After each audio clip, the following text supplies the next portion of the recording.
This material is made available to you by or on behalf of the University of Melbourne under Section 113P of the Copyright Act 1968. It may be subject to copyright. For more information, visit the University Copyright website.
All right, good morning, everyone.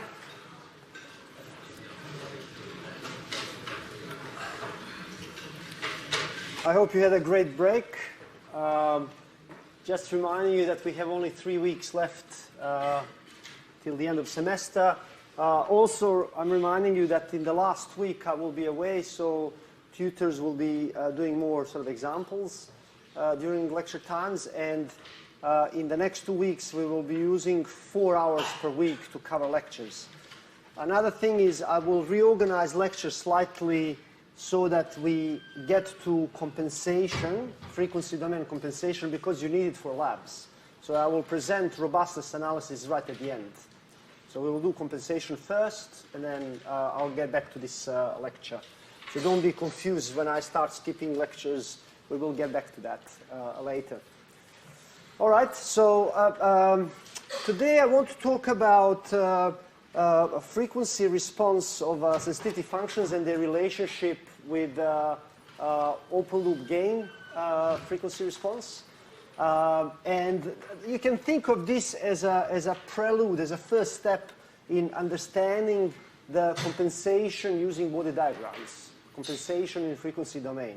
So this lecture would explain why we would concentrate on shaping the open loop transfer function.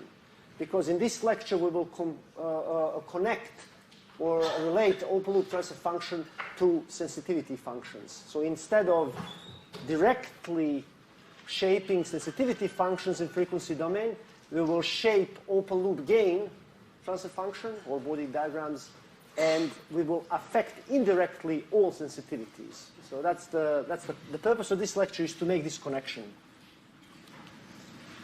All right, so I will first motivate things a bit, and then I'll talk about frequency response of sensitivity functions, and then relationship with open loop gain, right? So as the title of the lecture suggests, and then conclusions.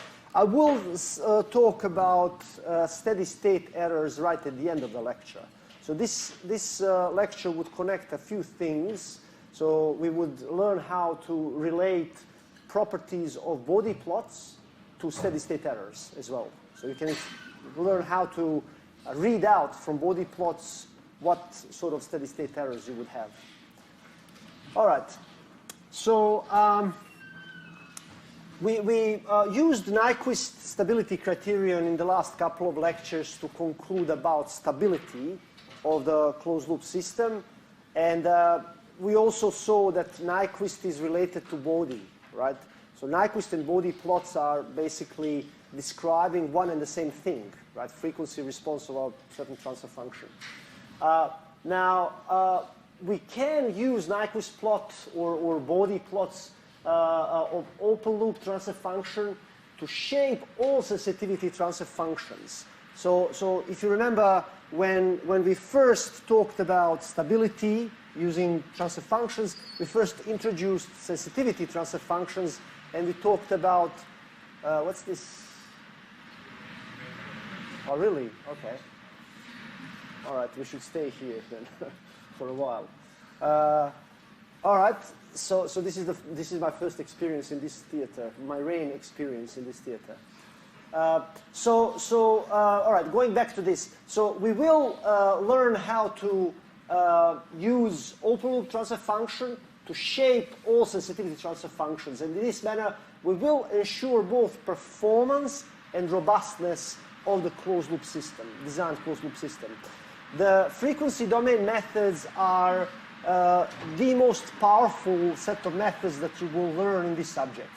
And they can basically be used to address a range of different requirements on the closed loop in a very flexible manner.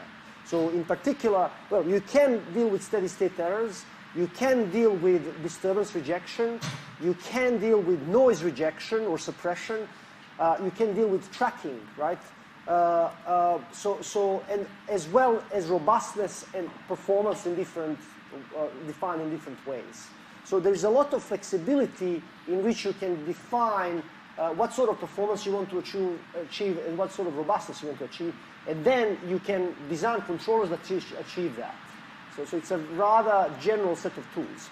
So a prelude to all this is to relate sensitivity transfer functions to open loop transfer function, because we will concentrate on open loop in the rest of the subject. So I remind you, this picture is something you've seen a long time ago.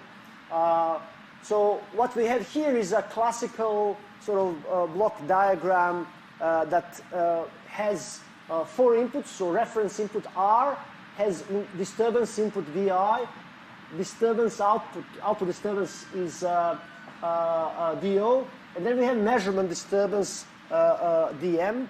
And we, in general, are interested in 2 outputs, either Y, the output of the plant, right, or the control input U. So we saw that 8 different, transfer functions, or these sensitivity functions, relate different inputs to different outputs, right? So these 8 sensitivity functions tell you everything you need to know about this system, right? So they capture all input-output relationships between each input and each output.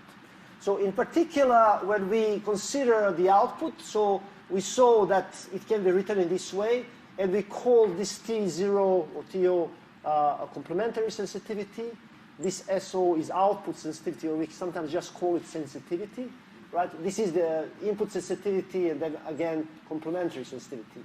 One thing that I pointed out a long time ago is that the reference input is multiplied by the complementary sensitivity, and the disturbance, measurement disturbance, is also multiplied by complementary sensitivity with negative sign.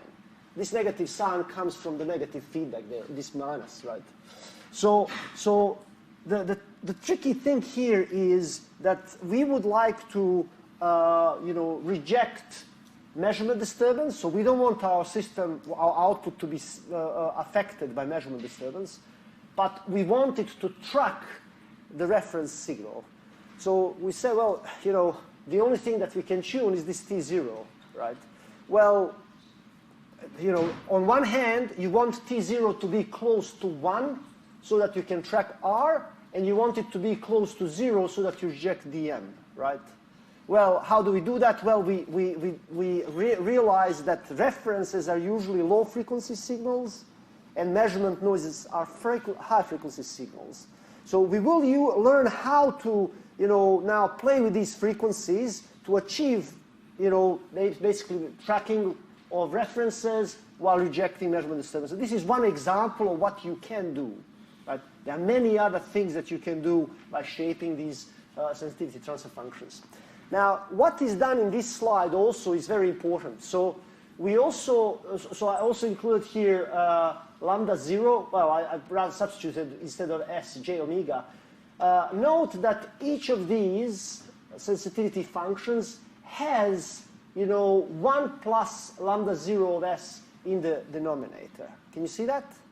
And actually, complementary sensitivity has also lambda 0 in the numerator. So if I denote lambda 0 as C of S times G0 of S, right, then I can rewrite all these sensitivity functions as a function of lambda 0. So it turns out that since, well, what can we change in our design? What can we change in our design? Controller transfer function. That's the only degree of freedom that we have. But we have 4 different sensitivities.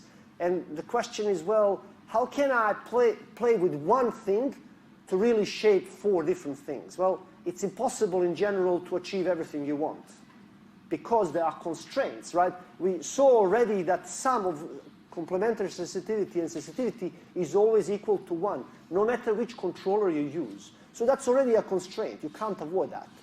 But we have actually 4 objects here, and we can only play with C of S. All right.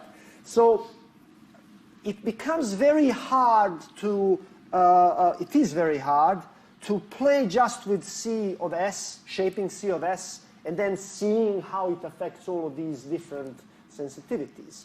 So what we will do here, we will try to use one stone to kill several birds. What we will concentrate on doing is we will shape lambda 0 rather than all these sensitivities. Right? We will just shape lambda 0 by choosing C. So if we do that, well, we have G0, and then we can play with C. So this is a much easier task to shape this guy rather than shaping all of these individually with a single degree of freedom. But in order to do this, we first need to understand how lambda 0 is, in particular, frequency response of lambda 0, which is lambda 0 j omega, how it relates to frequency responses of each of these different sensitivities. So the purpose of this lecture is to make this connection. So we want to connect how, you know, lambda 0 affects all the sensitivities. Why? Because sensitivities tell us about performance and robustness, right? Sensitivities carry all the information about performance and robustness. So we will do their design or shaping by indirectly shaping lambda 0. Okay. So now we will go and make this connection clear, right? So how lambda 0 relates to all of these guys. In order to make this connection, we will need to use some approximation formulas. So we will not write down precise formulas. I mean, precise formulas are basically substitute instead of S, J, omega, and then, you know, lambda 0 will pop up in each of these. But we want to get some approximate formulas that are simpler to use. And they will be, these approximate formulas will be guiding us in design of controller, in other words, shaping lambda 0, which would then give us desirable effects on all of the sensitivities. So bear with me a bit and you will understand better what we are doing here. So, okay, so this is just summarize what I said. We have many sensitivity functions, and they give us precise information about all influences of all inputs on all outputs. And we want to use a single object, open loop gain, and its corresponding diagrams, body diagrams, to do the design. And then sensitivities can be approximated by open loop gain. So frequency responses of each sensitivity can be approximated by some function of open loop frequency response. All right, so what we will do is we will first introduce the, let's say, magnitude of the frequency response. Here I will concentrate on magnitudes because it turns out that magnitudes are carrying most information we need for tracking robustness performance. So we will later on introduce other sort of performance indicators in the body diagrams, but in this lecture we will concentrate mainly on the magnitudes. So note if I introduce the magnitude of the open loop transfer function, so by the way, you can plot this magnitude in a body diagram, right? So this is one of the body diagrams. If you plot, 20 log of this, right, that's the magnitude plot. You plot it as a function of frequency. So we want to relate this magnitude to magnitudes of complementary sensitivity and output sensitivity, right? Note that, that both complementary sensitivity and sensitivity can be written as functions of lambda 0, right? Everyone sees that? So what is lambda 0? It's C times G0, right? Well, that's exactly what we get when we substitute lambda 0 here for G0C. We get, complementary sensitivity and sensitivity, yeah? All right. So now, what we want to do is we want to say, well, I can play games. Well, what happens when lambda 0 magnitude is small?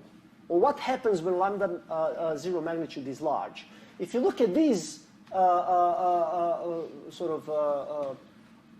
formulas, taking the magnitude of T0, well, I can take magnitude of this guy, magnitude of that guy. Well, if the magnitude of lambda 0 is large, then 1 here would be negligible.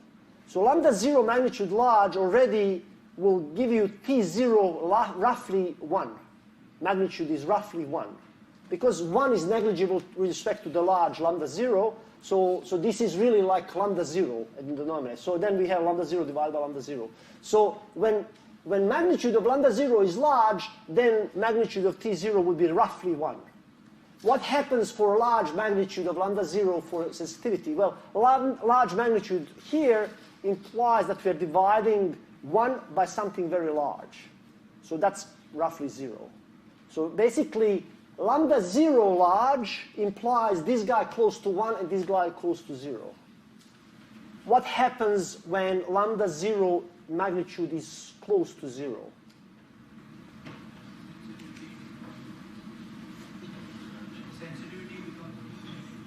Yeah, sensitivity becomes just 1. And what happens to this guy? It becomes close to 0. So you just reverse things, right? So the good thing about this observation is that lambda 0 depends on omega. So we can achieve both of these things in different regions. So we can make a magnitude of lambda 0 large at small frequencies, and we can make it small at large frequencies. And in this way, we can have that what we just observed is that at some frequencies, T0 will be close to 1, usually low frequencies, that's what we want, and this is close to 0. And then at large frequencies, you want this close to 0 and this close to 1.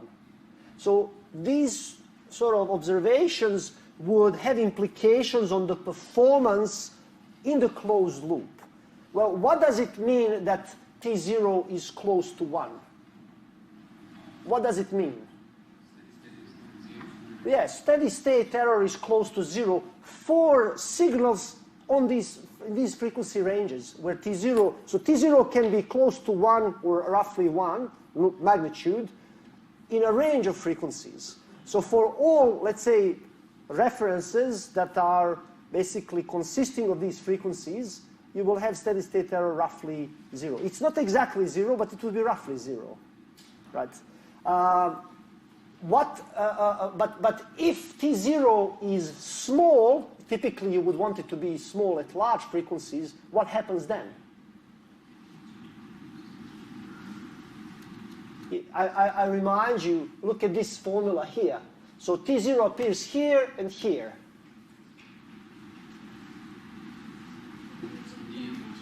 We reject measurement noise. So if we achieve that T0 is small at large frequencies, then this guy would be pretty much killed, right? The effect of this guy would be negligible on Y.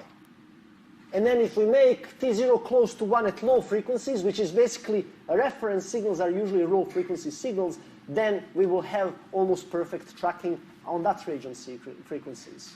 How about S0? Where does S0 appear? It appears here. So when S0 is close to 0, then the effect of D0, the output disturbance, would be negligible on the output. So if you make it small at low frequencies, then low frequency output disturbances will have negligible effect on the output, right? Because you're multiplying, these output disturbances with something small, right? And that's the effect that it has on the output. So we can do all these things, kill multiple birds, with one stone by shaping only lambda 0, the open loop transfer function. We can achieve all these sort of multiple objectives, right?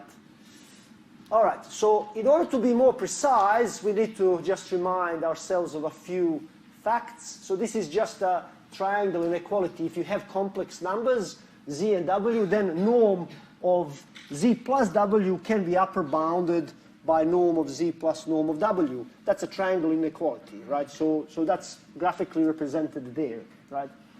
And also you can show, and I encourage you to prove this yourself, that z minus w can be lower bounded by norm of z minus norm of w. Another alternative proof of this fact, rather than graphical proofs, is presented next page. I won't go through this. This is complex numbers. This is all complex numbers. But why I need this, so I need things like this, or actually I need these two formulas, because I want to state all these approximate relationships between sensitivities and open loop transfer function magnitudes. So now there will be a lot of formulas, and you're usually scared, but don't worry. I mean, it's an open book exam. You don't need to memorize these things. But I want you to sort of observe certain sort of consequences of these formulas, and we will summarize these consequences in the next page. So first thing, by simply using the two inequalities, so this inequality is using triangle inequalities, so norm of 1 plus lambda 0 is greater than or equal to norm of 1 plus norm of lambda 0, but norm of 1 is 1. So that's the triangle inequality, right? And the left-hand side inequality is the difference. So this is just sort of using the other formula that we had. So because of this, because we have this lower bound and upper bound on 1 plus lambda 0, then when we divide 1 plus lambda 0, we reverse the inequalities, right? So that's obvious, right? So because of these things here, right, we can state that for any frequency for which norm of magnitude of lambda 0 is greater than 1, we can now put like upper and lower bounds on each of the sensitivity functions. So this is the output sensitivity, complementary sensitivity, input and disturbance and control sensitivity. So note one thing, that sensitivity and complementary sensitivity depend only on magnitude of lambda 0. They do not depend on anything else, right? So we will actually concentrate on sensitivity and complementary sensitivity, not only because they only depend on lambda 0, but also because by looking at them, we can capture a lot of performance and robustness specifications. So these two guys would be the focus of our sort of studies, and especially I would concentrate on these two sets of inequalities to talk about what we intuitively already stated in the previous slide. We said, all right, when lambda 0 is large, T0 is close to 1, right, and S0 is close to 0. So we have mathematically precise formulas for the magnitudes of S0 and T0, and now we can state things like this. So for all frequencies where lambda 0 is much bigger, by the way, this two inequality signs means much, much bigger, right? So this means that magnitude of lambda 0 is very large number, right? So if we have that, then sensitivity, magnitude of the sensitivity is much smaller than 1, so this means close to 0, right? Because magnitude of sensitivity is always a positive, non-zero number. So when we say it's much smaller than 1, it means it's close to 0. So, and then complementary sensitivity is close to 1, and then we have these, other approximate formula. So input dispersion sensitivity is just roughly 1 over magnitude of control transfer function, and then control sensitivity is roughly 1 over magnitude of the plant frequency response. So similarly, if we use this other inequality, like lower bound, for frequencies where lambda 0 is much smaller than 1, so this basically means it's close to 0, right? Then we have that sensitivity is close to 1, and complementary sensitivity is close to 0. It's much smaller than 1. And then we have, again, these two approximate formulas. So note that these things we already discussed. So these two guys we already discussed before, but actually we can say something about what input and control sensitivities are approximately equal to, right? So these formulas basically tell you, well, if I just concentrate on lambda 0, I will get all of these, or all of these, depending on whether lambda 0 magnitude is large or small. So what I have now is a tool to shape lambda 0 only, and as a consequence, I will get either that or that, right? Depending on whether the magnitude of lambda 0 is very large or very small. Typically, in the design, we would like to make this on small frequencies, and we want to achieve this at large frequencies, right? For the reasons I explained before. So if we want good tracking, we want complementary sensitivity close to 1, right? If we want good rejection of disturbances, we want output sensitivity to be, close to 0. Sorry, I'm pointing in the wrong direction. And if we want to have good measurement disturbance, noise rejection for large frequencies, we would like this to hold. So you see, but all of these different consequences of open loop gain properties can capture, various performance specifications, but we can only shape lambda 0 without worrying about then what exactly we get for each sensitivity, right? As long as we have these approximate relationships, we can tick off a lot of boxes in terms of performance and robustness. Note that if magnitude of lambda 0 is close to 1, then both of these magnitudes of sensitivity and complementary sensitivity can be very large. We do not say anything about the cases. Note that these approximate formulas hold either when lambda 0 magnitude is very small, much smaller than 1, or very large. When it's close to 1, then we can't say anything. How large these guys would be, that will depend on the phase of the open transfer function as well. Okay.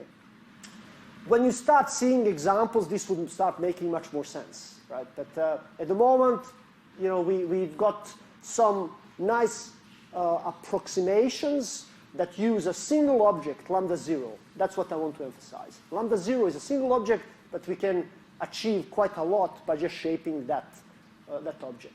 So what this looks like in an example, so suppose that your lambda 0 magnitude is blue line. So what we would typically try to do in our designs, we will try to make magnitude of lambda 0 large at small frequencies and small at large frequencies. Right? This is the magnitude. This is the Bode plot. This is the Bode plot for the magnitude of different transfer functions. So blue is the lambda 0. By the way, the point at which lambda 0 crosses 0, that's called the crossover frequency. At that point, lambda 0 norm is equal to 1, right? So because of those approximate inequalities that we stated earlier, you can conclude that note that lambda 0 is large for small frequencies in this example. What does this correspond to? That corresponds to the top statement. So lambda 0, in this case, magnitude is much larger than 1 for small frequencies. What are the consequences? Well, sensitivity will be much smaller than 1, close to 0, and complementary sensitivity will be close to 1. Let's see what the example says. Well, the green thing is the complementary sensitivity. It is close to, 1. When I say close to 1, I'm taking logarithms, right? So I here plot things without logarithms, right? But with logarithms, it's 0, right? So this is magnitude in decibels, so this is basically 20 logarithms of magnitude of T0, right? So for this area where lambda 0 norm is large, T0 magnitude is close to 0. In other words, magnitude of T0 is close to 1, right? And S0 magnitude is close to 0. This is very small, right? When open loop gain is very small, we reverse the things, right? So now magnitude of S0 is close to 1. In other words, logarithm is close to 0. And then green line, which is the complementary sensitivity, that's small. So this is quite cool because, what we have here is if we have this open loop gain, right? If we shape the controller so that we enforce this sort of loop gain, right? So by the way, I give you the Planck transfer function, and you can find the controller transfer function. So you can pick the controller transfer function so that open loop gain lambda 0 looks like this. That's the compensation. I give you the Planck transfer function, you find the controller transfer function. But you find the controller transfer function so that gain of lambda 0 looks like this. The consequences are, well, T0 would be close to 1 around for small frequencies, and that gives you good tracking of low frequency references, and at the same time gives you good rejection of low frequency output disturbance, because output sensitivity is close to 0. So basically the effect of the output disturbance on the output will be small. Similarly here, when we have large frequencies, then complementary sensitivity is small if open loop gain is small at those frequencies, and that would basically kill the measurement noise effects. So typically this is the shape of open loop gain that you would like to achieve after the compensation. Yes? When you have high frequency, is it important to make zero magnitude close to 1? So 0 magnitude for what? For T0? No, it's 0 for the For which frequencies? high frequency. For 5 frequencies. No, this is just a consequence. This is not very desirable. I mean, in principle, this means that if your output disturbance is large, it would really affect the output a lot, right? So if the frequency of the output disturbance is large, then that disturbance would screw up tracking, right? So you want really the effect of the output disturbance to be small on the output. So it's almost like the output disturbance will be acting as a reference, so your output will be following that signal, which is really not what you want, right? So high frequency disturbance, output disturbance, is typically, in many systems, this is not what happens. So typically you would have that output and input disturbances are low frequency signals. Measurement noise is a high frequency signal, right? So, all right. Okay, so it's probably useful also to relate the plot of the frequency response of the open loop transfer function to the sensitivity. So note that the open loop transfer function, frequency response can be, is by definition given by this formula. Sensitivity frequency response is given by the above formula.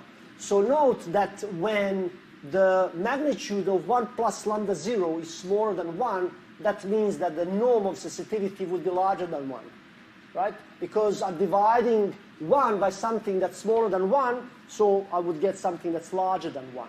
So what does this look like in the Nyquist plots? So if I'm plotting Nyquist plot of lambda 0, then in that plane, note that this is a real part of lambda 0, and that is the imaginary part of lambda 0. So in that part, in that plane, the yellow inside of this circle, the yellow circle, that's exactly where 1 plus lambda 0 is smaller than 1. If I plot lambda 0, and lambda 0 ends up within this circle, then in that circle, the sensitivity would be closer to 1. By the way, when lambda 0 crosses exactly the -1 point, so if your lambda, so when you're plotting your frequency response, suppose that frequency response passes through this point. Well, in that case, we have that lambda 0 is -1 at that frequency when it passes through this point. What does this mean for the sensitivity? Well, sensitivity is given here. So lambda 0 is -1 at that frequency. Well, you have 1 minus 1 is 0. You are dividing 1 by 0. So we have that, sensitivity gain is, blows up, right? So you can see all that from the formulas, but obviously, this condition here geometrically means that the lambda 0 entered the yellow circle.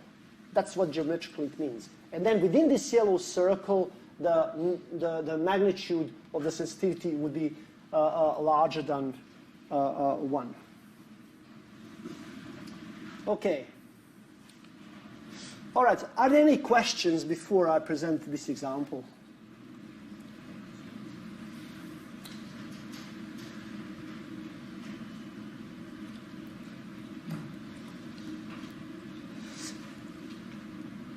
In the rest of the subject, we will concentrate on shaping lambda 0. We will not go back to this lecture, but this lecture makes the connection with sensitivity functions, which are the objects we are really interested in, right? So to really understand why we are shaping lambda 0 in particular ways, this lecture is the key, all right? Okay, so here is an example. It's a bit contrived in the sense that you would not do design like this, but I just want to point out some sort of issues that you might face. In particular, this example illustrates, you might find you satisfy all your performance specifications that are given to you, and you design a controller that ticks off all the boxes. Your boss gave you performance specs, you design the controller, and the controller satisfies all the specs. But when you plot, what are the body plots for all sensitivity functions with that controller, you find that some of the sensitivities are misbehaving. But these sensitivities were not part of your original set of specifications. So what this says is sometimes you need to check, you need to always check your design. Because the design based on open loop transfer function is sort of trying to achieve a lot. And we cannot fully shape each sensitivity transfer functions as we want, because there are some constraints. We have one object to play with, control transfer function, and we have 4 things we want to shape. So what we are doing is we are deciding to concentrate on a subset of sensitivities, usually complementary sensitivity and sensitivity, but then control sensitivity might misbehave. And this example illustrates that. So here are the specifications. First, the plant transfer function is given there. There are 3 stable poles, -1 and -2 is a repeated pole. And then you have an output disturbance whose model is given here. So K plus dVt, where dV has energy confined to 0 to 4 radians per second. What does this mean? Well, it's a class of disturbances that you want to basically reject, right? And they are low frequency disturbances, right? They belong to this frequency band, all right? So the question is, well, design a controller that desensitizes the plant output to the disturbance. Now, as I said, the design that I will present, it's not how we will do design, right? But it's just illustrating, in this particular case, that you can satisfy all the specs that are given to you, but some of the sensitivities might misbehave with that same controller. So what we want to achieve is that output sensitivity is much smaller than 1 for this range of frequencies. Why did I include now 0? You know that here square bracket means that 0 is included. Look at the disturbance here. I'm saying here 0 is excluded. Why is that? Why did I include 0 in the next slide? Because of the constant. Constant is the part with 0 frequency, right? So I actually want to achieve sensitivity, magnitude of sensitivity much smaller than 1 for this range of frequencies. So you can say, all right, how do I do this? Well, you can do it by simply saying, all right, let me make complementary sensitivity close to 1 on the same range of frequencies. Because when complementary sensitivity is close to 1, sensitivity would be close to 0, right?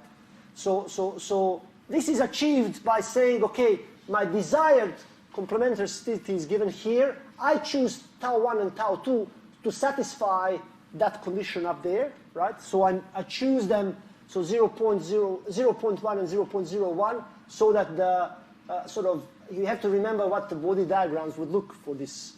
So the break frequency will depend on tau 1 and tau 2. And we pushed these break corner frequencies so that we satisfy that the complementary sensitivity will be close to 1 for this region of frequencies, and then it will sort of start going down after the frequency is determined by tau 1 and tau 2. Also, this is chosen in such a way that controller, know that the closed loop transfer function we chose is 4th order, whereas Planck is 3rd order, right? So this would allow us to design a controller which is strictly proper. So how do I design controller? Well, if I want to achieve this, which actually achieves my specifications, right, then controller can be calculated in this way, right? So I know my Planck transfer function, I know the desired complementary sensitivity function, which is given here. That's the desired thing. That's what I want to design. And then I get a controller that looks like this. So know that controller is a 4th order system, right? So there is s to power 4 in the denominator, right? So, okay, fair enough. When you've plotted now all the magnitudes of sensitivity and complementary sensitivity as well as other sensitivities, you get this diagram that shows you that complementary sensitivity is indeed close to 1 for all frequencies smaller than 4. That was our sort of goal. And sensitivity, output sensitivity, is smaller than 1. We are suppressing all those disturbances in that frequency range that we wanted, right? Because sensitivity, the red curve, is smaller than 0. That's the logarithm of normal sensitivity, so sensitivity itself is smaller than 1. So basically, we are attenuating all disturbances in that frequency range. And that's good. That's good. So in other words, we achieved what was required of us by the design specifications. But when you plot the magnitude of the control sensitivity, note that there is a frequency peak at 10 squared, so 100 hertz. And this, what does this mean? Well, this means that if we have that signals in the system generate, like you have disturbances, you have measurement noise, you have all these reference signals, and then you have plant dynamics and control dynamics interacting. So it might happen that we start operating around frequencies which are 100 hertz. It might happen. Now, at those frequencies, the magnitude, basically, of the control sensitivity would be large. Magnitude large means that we will require large control signals to operate at those frequencies. These large control signals might mean, well, we will saturate our actuators. This means, this peak here means that we require large control effort to control system if there are, inputs affecting the system at this frequency, right, at this particular frequency. Now, this is undesirable. This might actually make a big difference between whether your system, if it saturates, it might crash, right? All our analysis is given for linear system, so linear model, so we do not take into account nonlinearities like saturation. But every actuator does have saturation. You cannot avoid this, right? So this is a very important consideration. By the way, I sometimes give, example of, there was a Saab test flight. So Saab is a Swedish company that produces airplanes. What they did, they basically neglected so-called slew constraints. So what are slew constraints? You know how, you probably all flew on the planes, right? So when the plane is landing, you see those controlled surfaces on the wings. They sort of extend, right? So, and you similarly have control surfaces on the tail. So to steer the plane to control yaw, right, which way the plane is heading, you have control surfaces at the back. Now, these control surfaces typically can move only limited amount. You can't move them, like it's like maybe 30 degrees both ways, right? Similarly, they can move at a bounded speed. Because these are mechanical objects, you cannot infinitely fast go from minus 30 to 30 degrees. It's a mechanical object, it has some inertia. What happened in this case, design was carried out for this new airplane. The extensive simulations were done, and when the test flight was run, the plane crashed. The pilot survived, but the plane, I mean, it's billions of dollars. This is the first plane before they put it into production. And, imagine the amount of research and development that went into developing that single plane, right? Later on, the analysis showed that the reason why the plane crashed was because of the neglected slew constraints. These basically hard constraints on the rate of change of these control surfaces. So the pilot, it was a test flight, so the pilot started flying, in some good regime, operating regime, and then he started pushing the plane to more challenging operating regimes. And then it got to a regime where the plane could not be stabilized anymore. So the controllers and everything was designed neglecting one important aspect of the true system. So that was not modeled. So what I'm saying here is, well, in this example, we are dealing with linear systems, so we neglected saturation. But when I see something like this, peak of the control sensitivity at a certain frequency, that tells me that it's highly likely that if the system is hit by some disturbance at this frequency, that I might saturate control actuators, and that might lead to instability, right? So what I gave you is a real-world example, right? But this is a very important consideration. All right, I have just a few more minutes, so this is actually all summarized what I already said.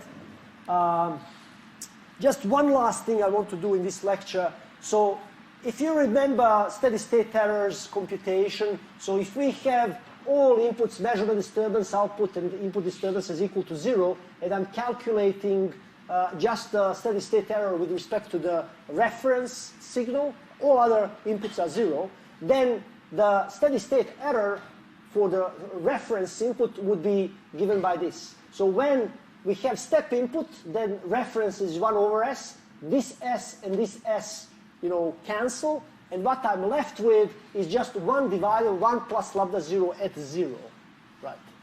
So note that when we have an integrator in the loop, then lambda 0 at 0 would be infinity, right? Like the gain would be infinity. In other words, the sensitivity would be 0, and that would imply that steady state is 0. Now, where can I read out, this lambda 0 at 0? Well, in body diagrams, it's read out from the magnitude, at 0. So lambda 0 at 0 is exactly the magnitude of the open loop transfer function, right, of frequency response around small frequencies, right, at 0. You can relate this to the Nyquist plot. So it turns out that in this Nyquist plot, omega equals 0 is at this point. So omega 0 is here, omega plus infinity is here, omega minus infinity is here. So going from minus infinity to plus infinity, you're going minus infinity, 0, plus infinity. Omega changes like that, right? So at this point, you can read out what is lambda 0 at 0, and that is responsible for steady state error.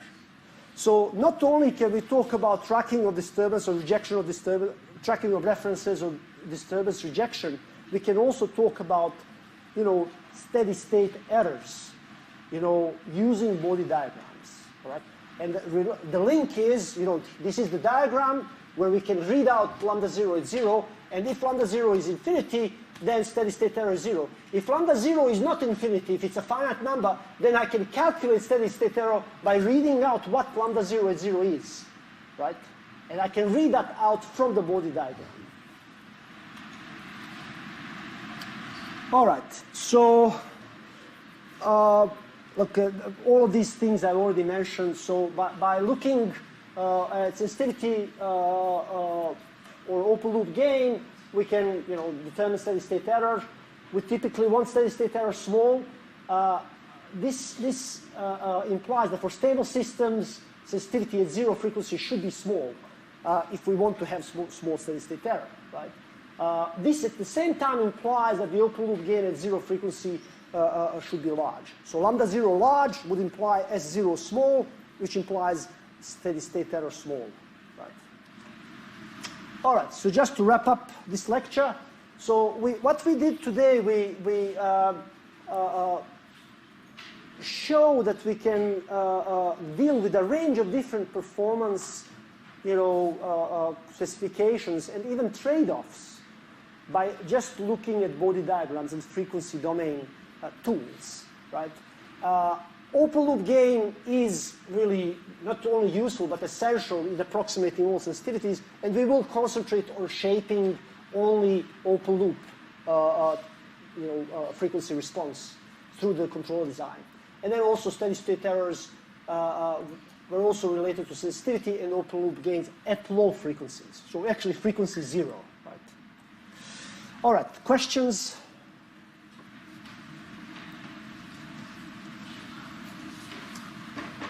All right, thank you. So we will have 3 more lectures this week to catch up. See you next week, tomorrow.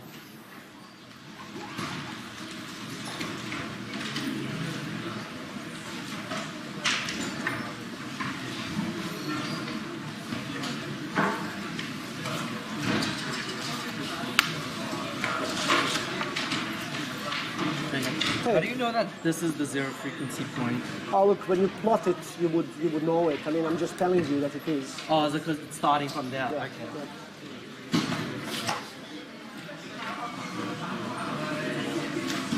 Hey, false communication.